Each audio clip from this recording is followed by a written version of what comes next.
The world of the Seventh Valkyrie. In the Seventh Valkyrie, the world is just as much a character as Cyrus, BC, and Val, and I'm super stoked to actually get the chance to explore it. It's a world that's very completely removed from our own. It's one where there's wild forces and magic, and forms of life that are, truly astounding. There's something to discover, everywhere. There's just life revs up. As of Volume 0, we've explored a little bit of Edera, which is a relatively large nation that occupies most of a continent that, is called the same. And they're the dominant civilization in the area. They're sort of the dominant race right now. Technologically, they're right on the cusp of major industry, and they tend to be a little bit more homogenous than some of the other peoples on the continent. Then sort of all on the edges of Edera and sort of scattered throughout these more wild areas, these slightly less developed parts of the world, there are these very, very diverse groups of people who kind of come into communities based on the elemental forces and, kind of nature of these smaller pockets of the wild.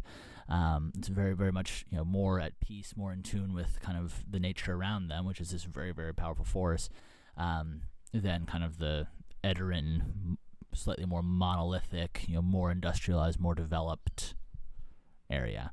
That's a huge part of the world.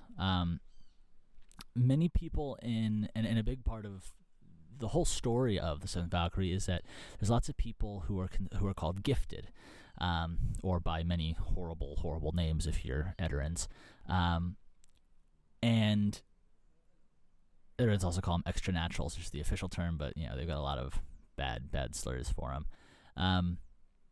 But basically, they are these people who can draw on these very powerful elemental forces that exist all throughout this world.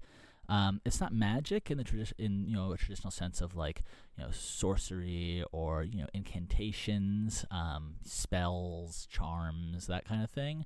It's more of it does follow its own sort of rules, but. And these people who are gifted all have these own unique, non-standardized talents. It's not like a systematic thing. It does follow its own internal rules, and they do follow sort of it's a physical force more than it is a form of magic, and it's deeply emotional and elemental, and it varies from person to person. But yeah, so there's a lot more to explore about it. I'd love to share a little bit more about the system because it is really cool. But that's actually part of the story is sort of they're on the cusp of discovering that this isn't just an otherworldly force. It is actually a physical force that has some properties that can be sort of predicted and tested, and that's kind of an interesting element of the story and the adventure. So yeah, you have this incredibly magical, powerful and wild world, and you have some people who are very in tune with that and able to use it to their advantage and turn that into power, and others who can't, and that really creates a very interesting dynamic for this world to explore. I can't wait to share it with you guys.